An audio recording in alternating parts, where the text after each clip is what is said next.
Hey, hello YouTube, Boeing fan 727 here with you guys.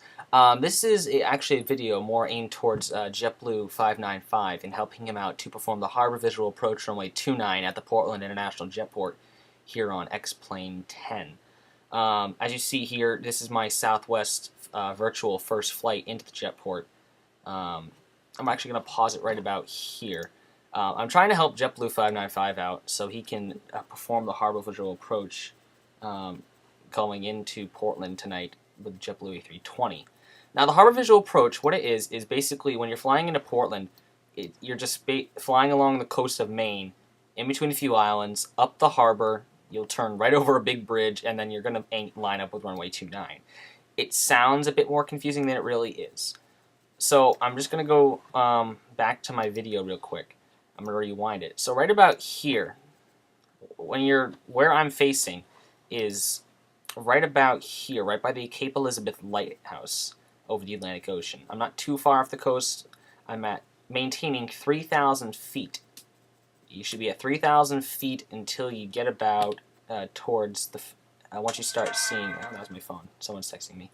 Once you start making the first turn in towards the two islands, there should be Ram Island off to the left, and there should be Peaks Island off to the right. The biggest island in the island chain outside Portland is Peaks Island, so let's go in.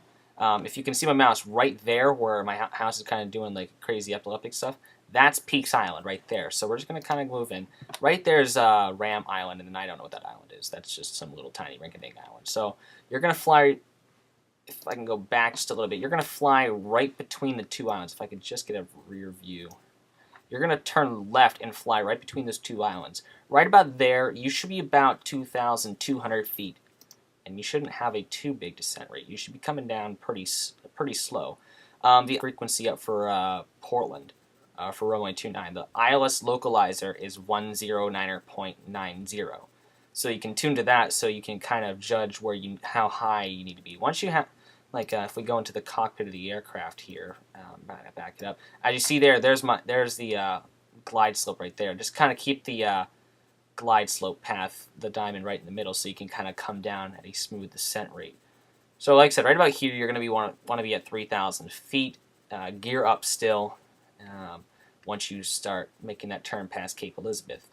Coming from the Kennebunk VOR, which you're going to want to do, the Kennebunk VOR is before my local airport, the Biddeford Municipal Airport.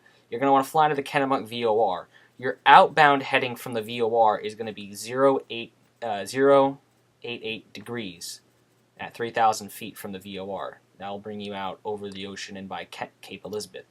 So after you fly past Kennebunk, so right here, this the VOR, ENE, you're going to want to turn right heading 080 once you go over the VOR. And then it'll bring you out this way. And then once you get out past the Cape Elizabeth, you're going to want to turn the autopilot off and start taking it in manually.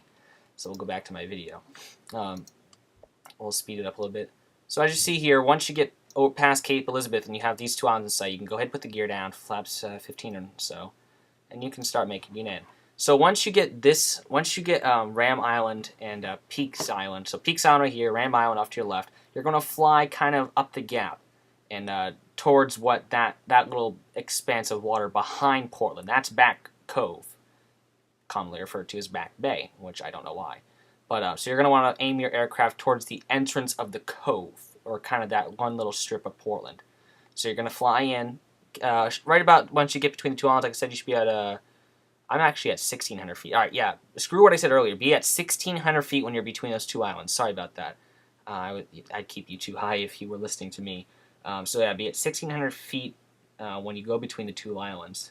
You're going to fly over this little island right here. I don't know its name. I think that is, that right there is House Island. So you're going to fly past House Island, and you're going to have that would be a little fort in the real world, but you're going to fly past that.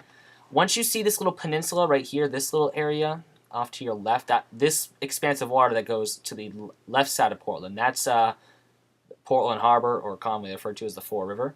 You're going to want to hug this little peninsula right here. This would be Bug Light Park in Portland, but you're going to want to hug this little end right here, make the turn kind of nice and shallow, and then you're going to aim up the middle of the river, or the harbor, my bad. Just going to kind of speed it up a little bit.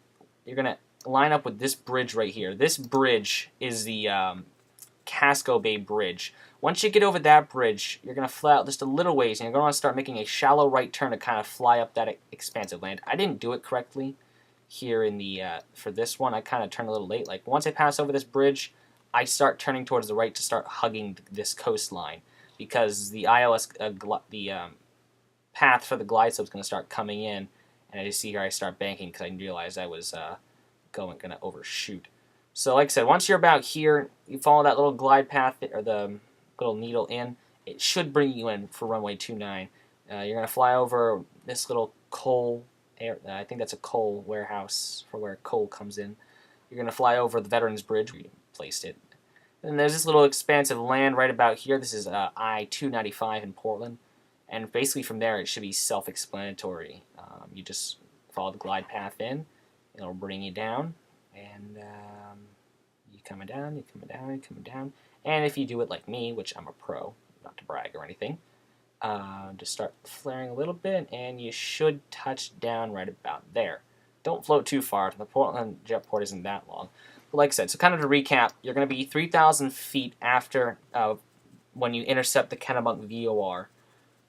After the VOR, still maintaining 3,000 feet, you're going to turn right, heading 088, and that should bring you out over Cape Elizabeth, just off the coast of Cape Elizabeth.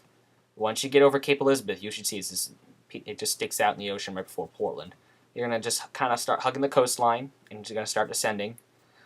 When you get between, you're going to fly between Ram Island and Peaks Island. Like I said, Peaks Island is the largest island in the island chain just outside Casco Bay. Then you're going to fly in between Ram Island and Peaks Island. More hugging, you're going to fly over one little part of Peaks Island. Right about there, you should be 1,500 feet or so. Gear already down and locked. Gear down and locked before you go between the gap. You're going to fly in between House Island and Little Diamond Island. And then, like I said, you're going to hug the little the peninsula right here. That'd be South Portland, right by Portland Breakwater Lighthouse. Keeping your aircraft nose aimed at Back Cove. Once you get over this, once you get by that little piece of land on the South Portland side, on the left side of the harbor, you're going to swing in, you're going to turn left, and fly down the center of the harbor. Once you get to that first bridge, that's the Portland Bridge, or the Casco Bay Bridge, you're going to start hugging the coastline of Portland, and try not to make it too hard. Keep flying in over the Veterans Bridge, over I-295, and then into Portland. So I think that should be pretty good. If JetBlue 595, if you need any help, just let me know. I think I did a pretty good job of explaining. If you need any more help, just please let me know, and I will be more than happy to make a second video to explain more. And if anyone who's interested in flying the harbor visual approach, if you'd like more information on how to do that and maybe another visual tutorial, please let me know. I'd be more than happy to put another video up.